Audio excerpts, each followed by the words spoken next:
Greetings, Internet faithful. Let's see if this one sticks the landing.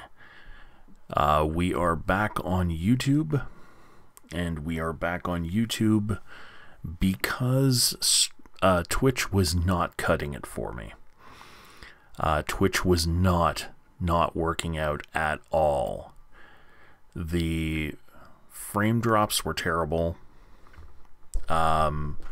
We had 3 monster-sized dropouts on the stream while we were on Twitch, and it just wasn't working out. So we're here on YouTube, back where we belong, and hopefully this is going to be more stable, and we're not going to have as many problems as we did, because yeah, this was pretty bad.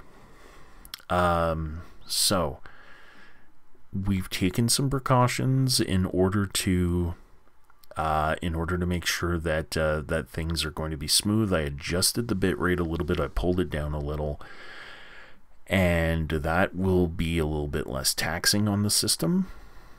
It'll also be a little less taxing on my internet bandwidth, which should be just fine.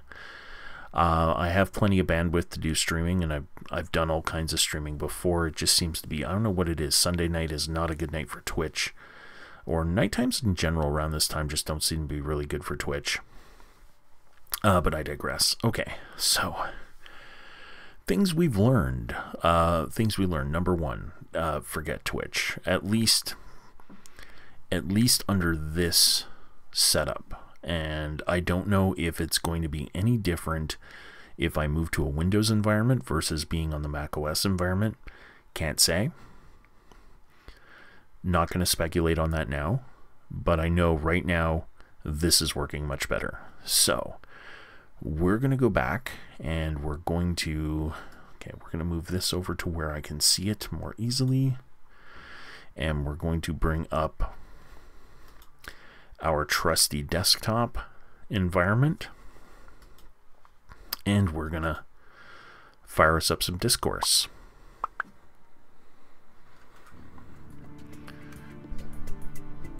Okay, so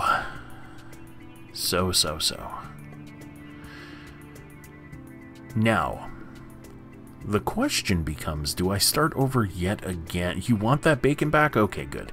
What we're going to do, we're going to start over. We're going to do the same decisions that we did on the very first run that we did last week that did not record. We're not going to keep that run that was over on the Twitch stream because it was terrible and because of the horrible lag. So we're going to go with are seeing this once again for the first time, or never saw anything that happened on Twitch, in which case consider yourselves lucky. What we're going to be playing is already played through day 1 quite a number of times. It's kind of a tutorial level and an introduction of character. It gives you a very, very brief introduction to the mechanics and the choice system and how the choices impact consequences. We already have a spot in the story where we want to be for day 2. So let's get there. So for those of you who are joining it for the very first time, this is going to look like I'm going very, very quickly, but that's just so we can get to the good part where choices are actually really going to matter. Because the paths you forge are your own. Choose wisely.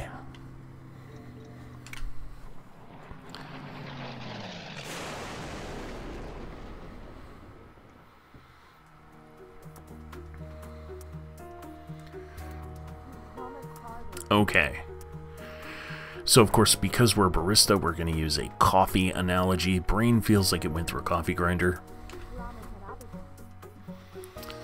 And we've been lying out here for a few hours. Probably not good under the sun on a desert island. So we're realizing that we have been in the plane crash. We've realized we've been in a plane crash. I just basically said that. And here we go. We're going to get to the point where we can explore. This is just expository dialogue to get us started.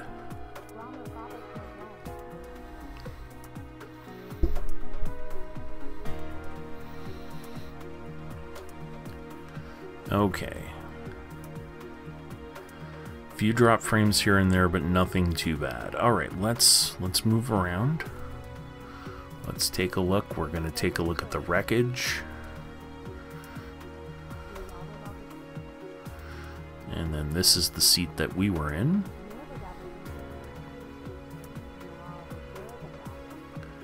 And now we're going to find a spatula on the beach. Which, of course, because this is a survival game, because the whole point of this, we will meet a group of survivors. The choices we make, sort of in the choose-your-own-adventure vein, will determine who lives and who dies, and who gets rescued and who doesn't.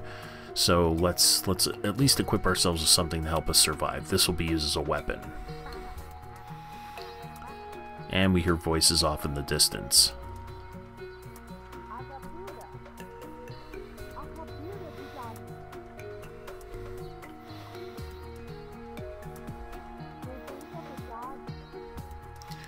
Okay, so we're gonna go check out that noise. So we've done this particular screen, our little introductory screen. We're gonna go investigate.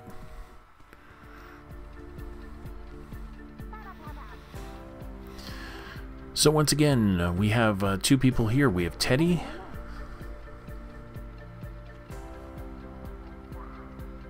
And Teddy appears to be a little bit of a conspiracy nut. And then we have Steve here, who is a bit of a nihilist.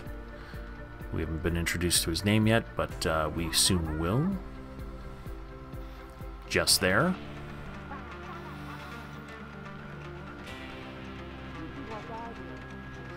And of course we're setting up our first choice, which is who do we help?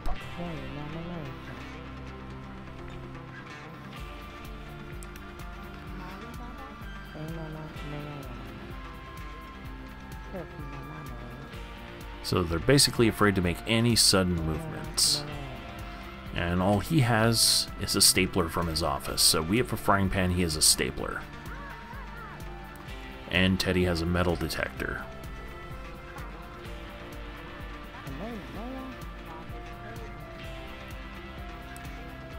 Alright, so we're going to go over and we're going to scare the crabs by swinging the frying pan. Yeah, I'm not sure if Bandersnatch, not really sure about Bandersnatch. Haven't gone through the whole Bandersnatch thing yet. Mostly because I'm a little leery when anything says that it is an interactive movie or markets itself as such. Just because there have been some really bad full motion video games that were put out during the CD-ROM era that called themselves interactive movies. So I try to actively avoid those, but I've heard it's done really, really well. It's a shame I wouldn't be able to do that on a live stream without probably violating multiple copyrights and probably getting the channel hit with a copyright strike or worse. But I'll probably check it out sometime this week.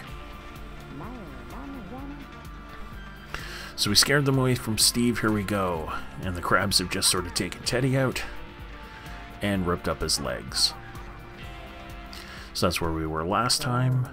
So there's a camp. There are other survivors. These three will introduce themselves. So we have Rita, that's us. We have Steve, our red-headed nihilist with a stapler.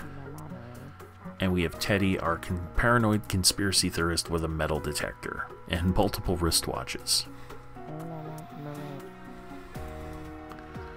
So we're going to get going to the camp and get into this as quickly as we can.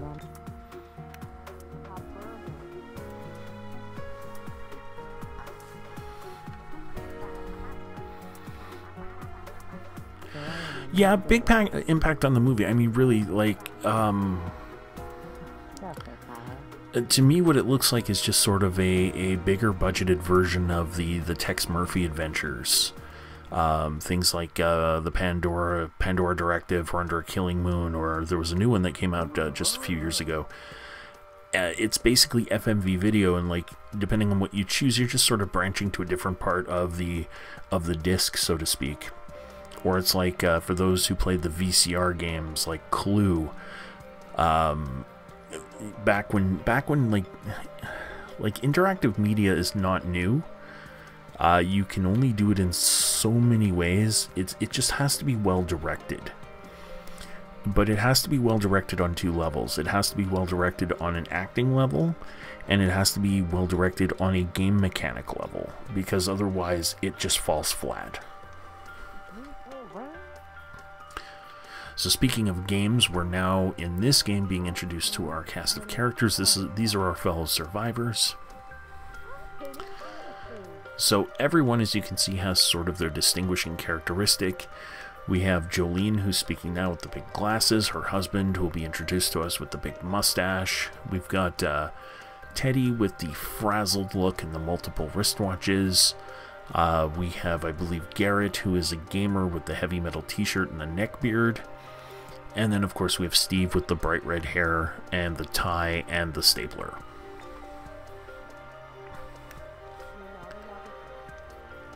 So we're going to try as much as we can to recreate what we did last week.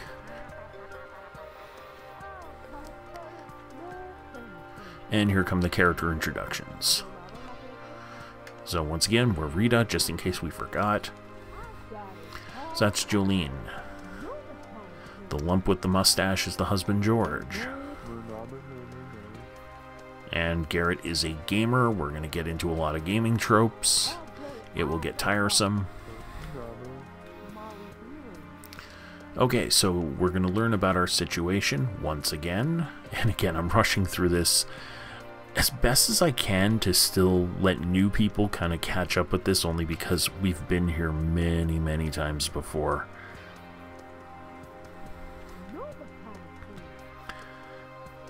Now, when you say that you don't realize how it should be done, are you referring to putting together like an interactive media? The reason why I say this, that you have to know from two different perspectives when you're putting together like an interactive gamified package like this, is there were some really bad games. Like one of them was put out by Sierra, I believe, called Phantasmagoria. It is probably one of the worst directed games in the full motion video genre of all time.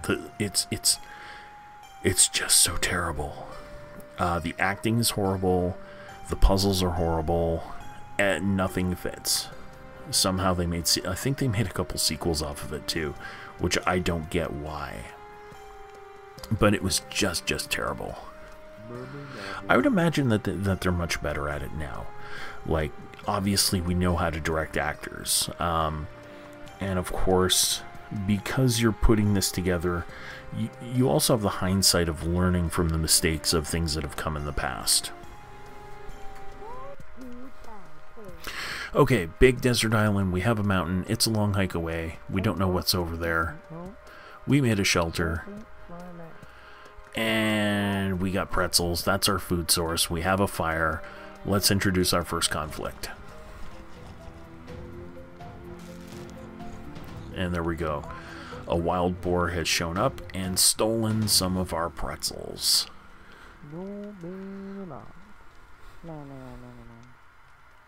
Of course, Steve the Nihilist. And those pretzels were going to make such a great meal for us.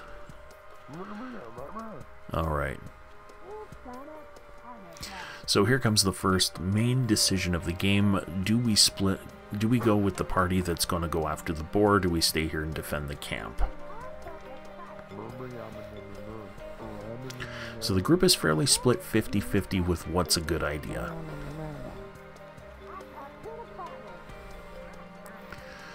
So some are arguing we have to go get what we lost. Some are arguing we have to stay here and defend what we have. So Jolene and George are going no matter what. And we are going to go after it because that's what we've done. And because I love that catchphrase, it's bacon making time. Alright, so the other three will be fine. That's what we chose last time.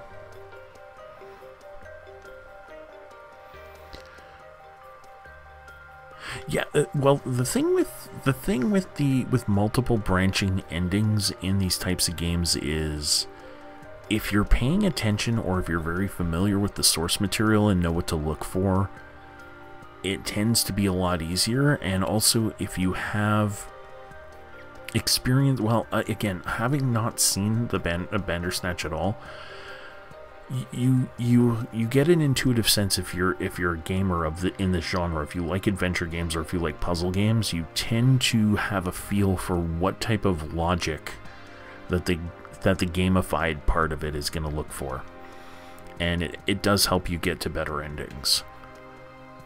What's really good is when you get into these things where there's a little bit of a moral ambiguity, and even though you pick something that should be a good thing, it doesn't always turn out the way you think, or there's a subversion. But as long as it's done well, I don't mind it. The first Fallout game does that a lot, actually. Okay, so what do we do if something attacks us here? And they're going to defend the camp at all costs. And here we go.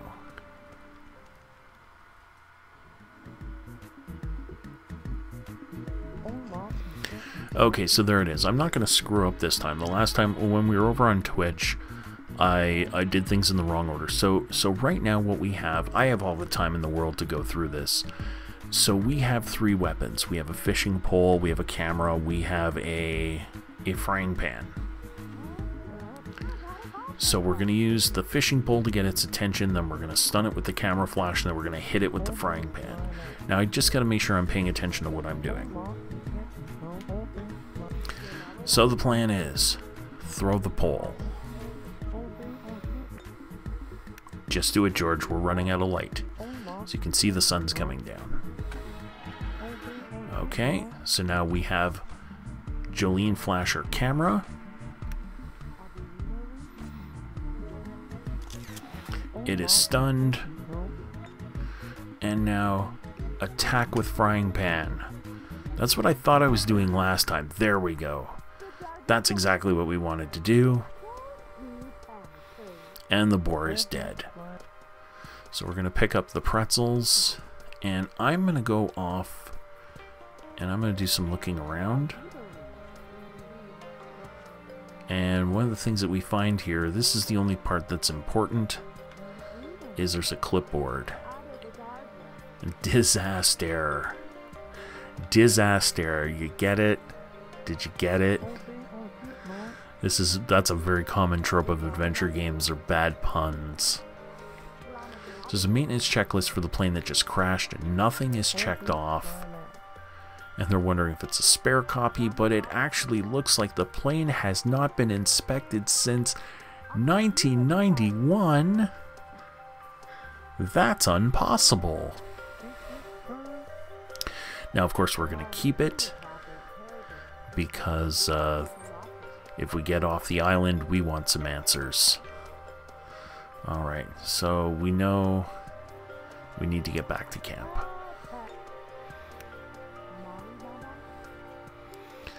Okay. So far so good. We're getting closer to where we were when we left off last time. So we still have pretzels. So what happened? So there was more than just the one boar. So more boars showed up. Everybody thinks that they should have stayed together. It's like they have a hive mind. It was all part of a bigger plan. I like Teddy, and I want to keep him alive as long as possible, just because I think he's going to be wonderfully, wonderfully messed in the head. So they tried to defend the camp. Garrett got slashed up. But it looks like they defended the pretzels, so...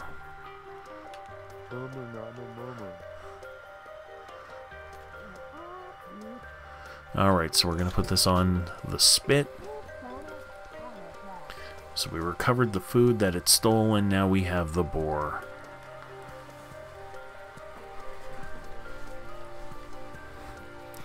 Okay, bacon is an opiate of the masses, but at least this is organic. Okay, and now we figure out that something isn't right.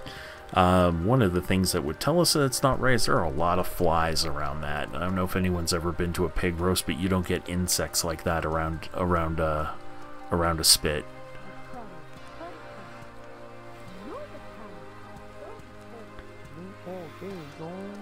So we get to learn a little bit more about the characters here. We see that Jolene is very overbearing. We see that George is kind of a pushover.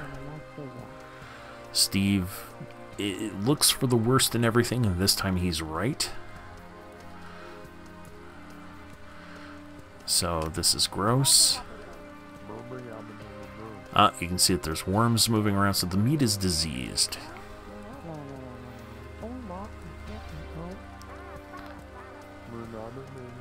So now the conflict is, do they eat it, do they not eat it? Again, you're getting in these. I'm getting the feeling that you're going to start off with binary choices, and then it's going to work its way up to things that are more complex. Remember, we're still on day 1.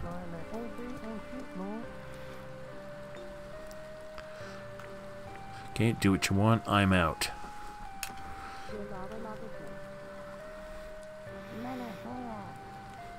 So Steve also not putting any of that in his mouth. Teddy's out. So George, of course, is taking the stand that may be better to die with a full belly than to starve to death.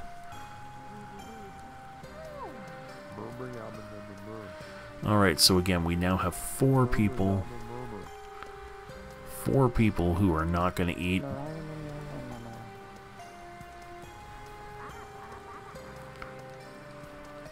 Oh, okay, so unlike last time, we actually did get a different result. So we have the 2 that actually ate. So even maybe there is a little bit of randomness in there, so you can't just go ahead and just brute force your way through every solution, which would be kind of nice. So we're going to burn the rest of the meat to make sure that it kills off the disease. The last thing we want is everybody getting sick. So Jolene and George. Okay, so they're probably going to be the first to die. So we're a little bit different from what we were when we started, but that's not necessarily a bad thing. We'll get to see what happens if we actually would have eaten the meat. Would we have gotten sick and died? Okay, so we've locked up the pretzels. We're going to get a torch and move over to our shelter,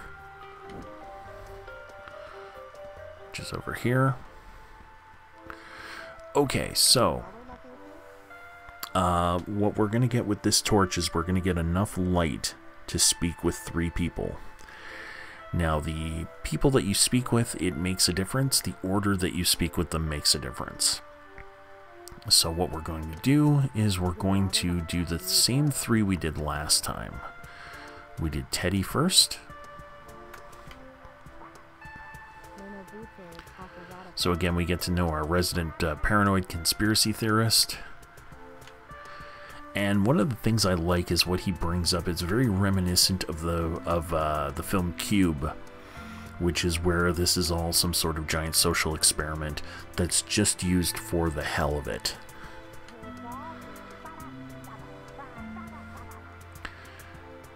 So apparently Teddy thinks we're being watched, and he saw a government agent on the plane that was following him specifically. Well, let's get a little bit out of him. Let's not antagonize him. And oh no, he was next to Garrett, who just happens to be another one of our survivors.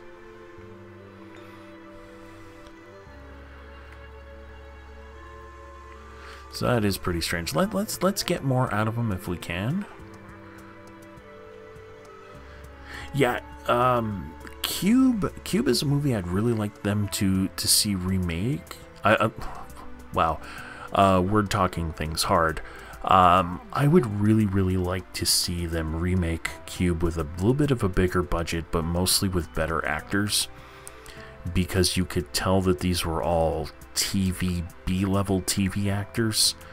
It was a little the acting quality wasn't the greatest, especially the one who the the one who would become the main antagonist through the movie, he just fell apart as a character. Also, the older lady who played the doctor, she was pretty terrible as well. But I love the premise that they build this gigantic underground facility as a massive, massive project. And then once they build it, they don't know what they're going to do with it. There's no purpose to it at all. So they're just using it because they can't admit that it was a mistake to build it. So let's just throw people in there and see what happens. It's fantastic. It's great. It's a great premise because that's what's really scary about it, is that no one cares. It makes no difference, and none of it has any meaning. Nothing has any meaning at all. Doesn't matter if you're a good person, you're a bad person, that you're an enemy of the government. If you're the nicest, kindest person, you're done. They're just tossing you in there. Let's see what happens. Why not? What could possibly go wrong? Except everything. Okay, so of course we've got Garrett going through the gamer stuff, and oh my god, this is gonna get so annoying. Okay, so why were you on the plane? I remember we interrogated him about this because we want to try and piece together the conspiracy theory. And now we're going to put the 2 and 2 together, mentioning that Teddy saw him. And he doesn't really want to talk about it, so it makes him a little bit more suspicious. And yeah, regenerate my hit points. Oh my god. Okay, so the last person we spoke to last time, I believe, was George. Okay, so let's see what we got here. So why do the married couple not sleep next to one another? So Jolene has been complaining about snoring recently.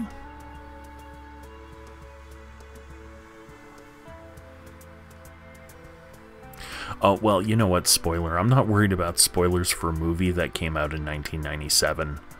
I think by now... I think by now we don't need a spoiler warning on a movie that's over 20 years old. It would be like, it would be like spoiling that Darth Vader is Luke's father at this point. It's if you haven't seen Cube by this point, you're probably not going to, because it's not something that's going to reach out and grab you and say, I need to see that. And also, I don't think it's something that they're going to play on TV anytime, which is a shame because it'd be perfect for something like the Sci-Fi Channel. Okay, Jolene has been complaining about snoring recently, which is odd because it never used to bother her. It's all very conspiratorial.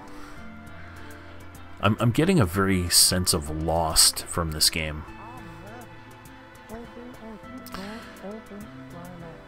So now they're talking about the boar fight.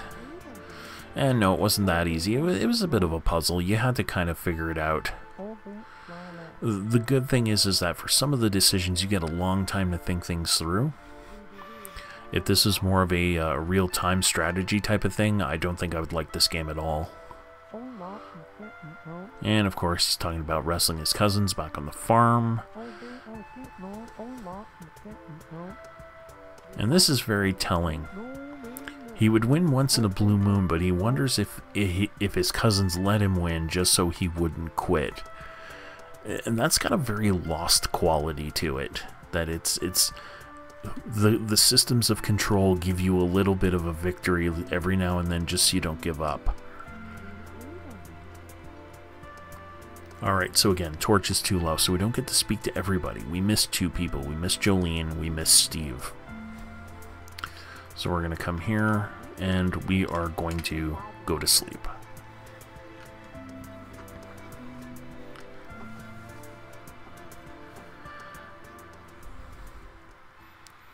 Okay.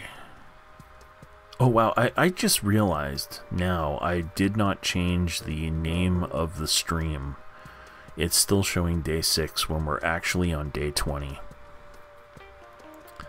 Oh yeah. Anyway, let's not think about that. I'll fix that when it publishes later.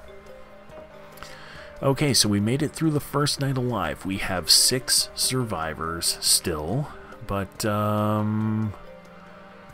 don't know if you can see this under the text thing, but Jolene and George do not look very healthy.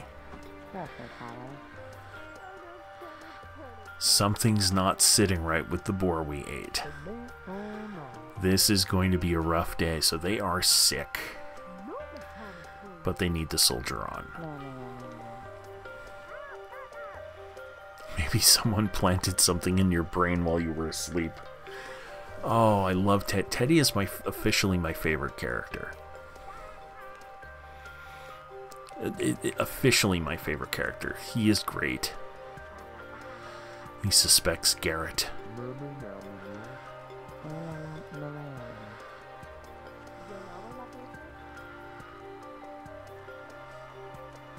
Alright. So drinking something usually helps for caffeine withdrawal. Oh, and lo and behold, maybe we were right. They shouldn't have eaten the boar. I mean, they are sickly looking.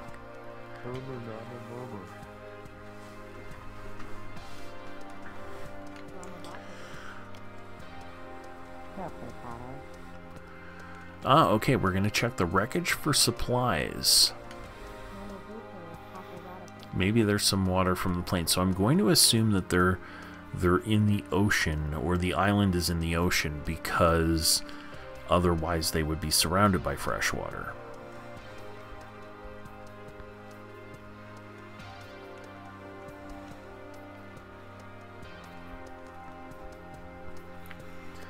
All right. And of course we need to signal for help if they ever plan on being saved. So, now one of the things, so we now have 3 items that we can choose from. Now of course survival in real life depends on having fresh water. Avoiding dehydration would be your biggest thing. So I'm gonna go with something real.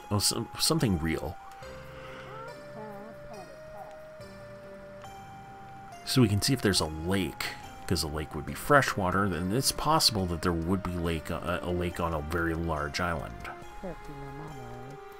Even if it is a desert island, there is a possibility of an oasis or something. And again, yes, George has a point. Boars have to be drinking something. They're probably not drinking ocean water. So why don't we take Garrett? Alright, so I guess we're going to be paired with Garrett, and we're going to be searching for fresh water. Alright, and George is going to come along.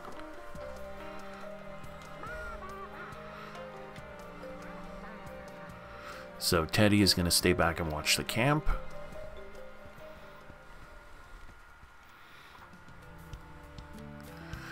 Okay, so all new territory. So we're talking about okay, fishing pole got broken in the plane crash. And because if we found a pond, we could go fishing in it. Alright, I guess.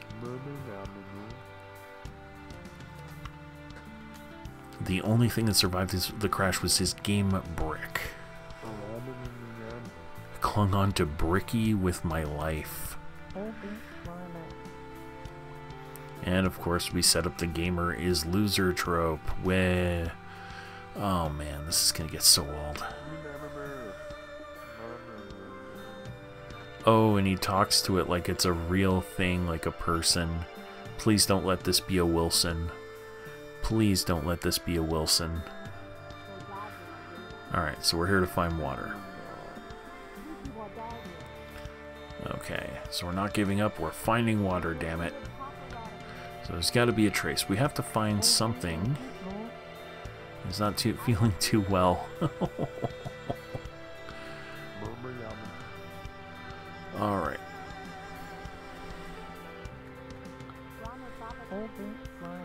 Old dried up pool. So water probably flows into it when it rains. So there was water at some point. But it's dry as a bone now. Alright. Oh. Crack in the dusty ground. Looks completely dry. Ah, cactus. Oh, even better, animal tracks. So if we follow the animal tracks, we will find water. Alright, let's follow them. Let's go with the moment.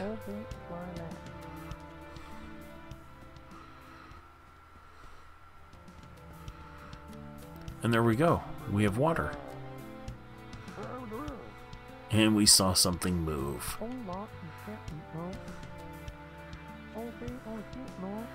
So why don't you get down and scoop up some of that tasty, tasty water? You know something's gonna go wrong. Who's gonna die? Oh, George is trying to egg him on.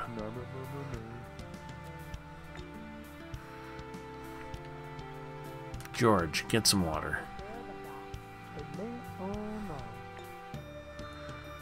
Okay, you can handle this. Please don't let him die and taint the water supply. He's gonna die and taint the water supply, isn't he? Oh, there we go. No, we got some bottles. 3 bottles of water. And would you look at that? I have leeches all over me. So Garrett, help him out. We're good at delegating. Alright. Okay, seems to be going so far so good. Oh, wait, one of them got on him. Oh.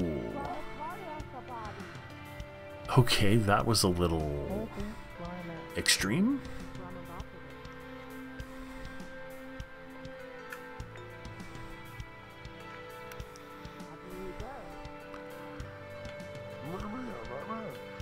I'm a ghost.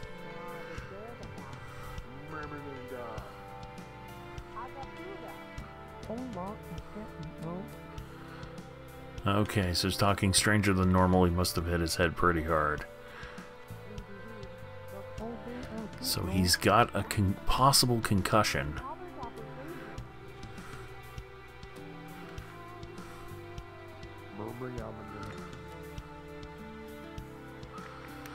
Alright, let's make sure he's okay. Nice of you to check in, Elvis. I'm fine. Oh boy. Alright, let's go.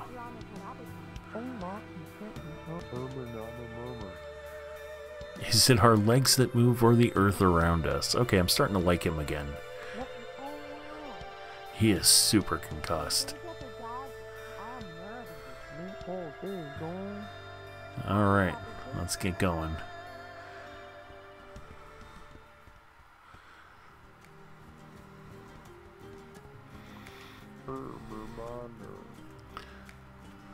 Oh, he's not feeling well. The wound the warlock gave me is slowing me down. Oh.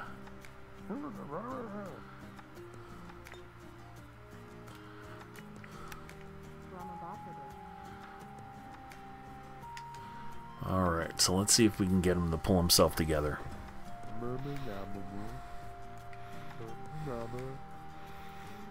You've been enchanted too. Okay, so he is seriously out of it.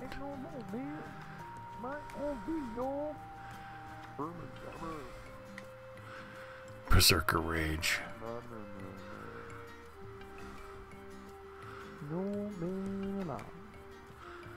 Okay, well we've got him moving. That's good. Got him moving back to camp. And we have fresh water.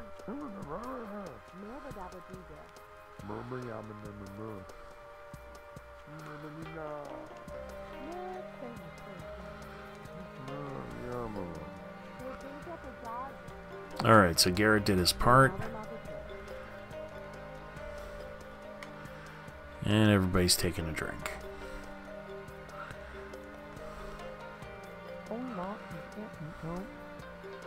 Alright, so Steve didn't bring anything back, so we're going to have a little bit more character conflict. Oh, I think we found something but needed help getting to it. That sounds like a job for tomorrow. Yeah, it looks like that's going to be our day 3 adventure. So we need to make contact with the outside world.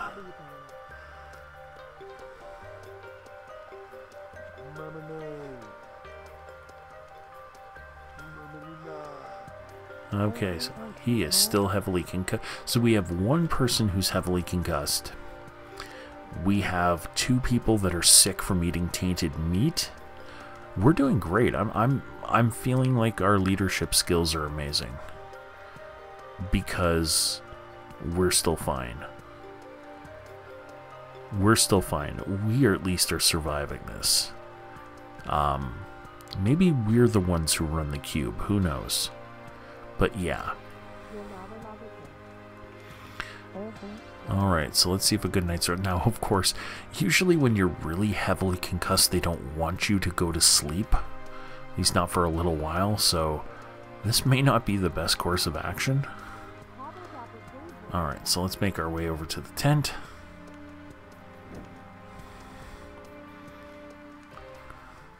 It's a good thing the collision physics aren't super realistic. I would have lit about 5 people on fire by now. Alright, so let's talk to Steve. Alright, sure it'd be good if we could get stuff out from under that wreckage. Alright, maybe George can do it. He worked on a farm. Alright, he's gonna sleep it off. Now, we didn't talk to Jolene last time.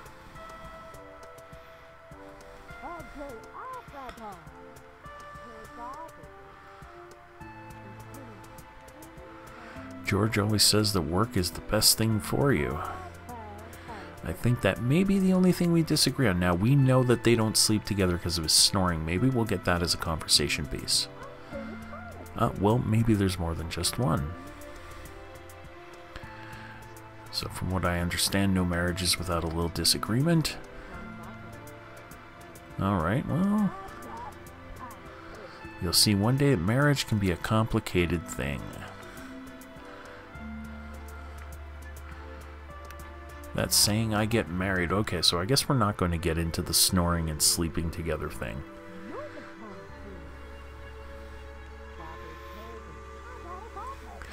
Alright, so we don't really learn anything new. Well, let's go over to our favorite character of all time. Have to find a way to signal to passing boats and things. You would think the fire would do something. Maybe we can get around to that tomorrow. The longer we wait, the more opportunities we may miss, which he does have a point.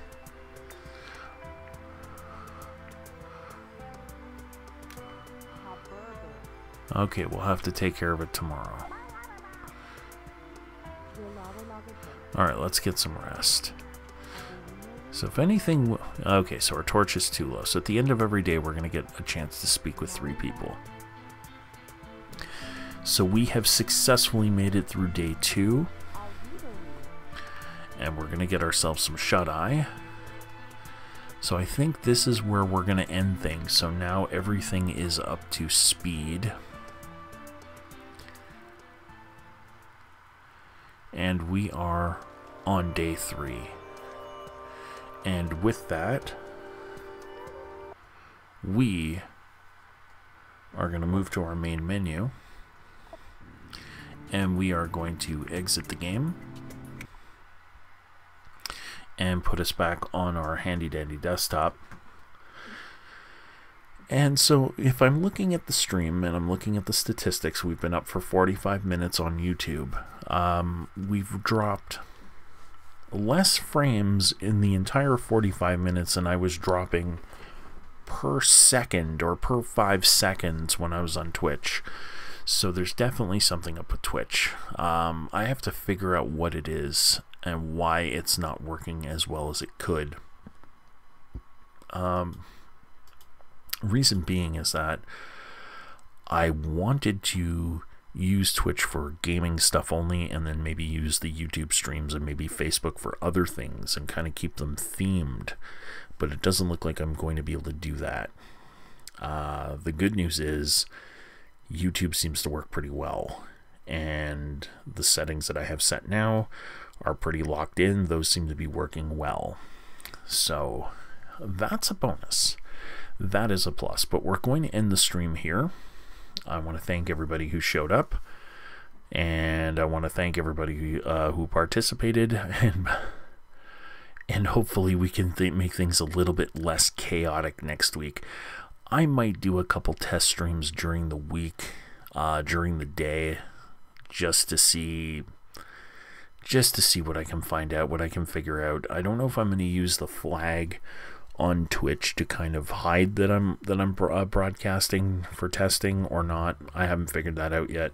I haven't decided, but I got to figure out why it's doing what it's doing. But until that's purely theoretical. Until next time, I am some guy named Rob, and here on YouTube at the Institute of Failure to Meet Expectations and Sandwich Shop, I am signing out. Have yourselves a good night. Thank you for joining us on day 20. There will be another update video coming in the next couple of days as we enter the home stretch of the 1-month macOS challenge. So take it easy. We'll see you in the next one.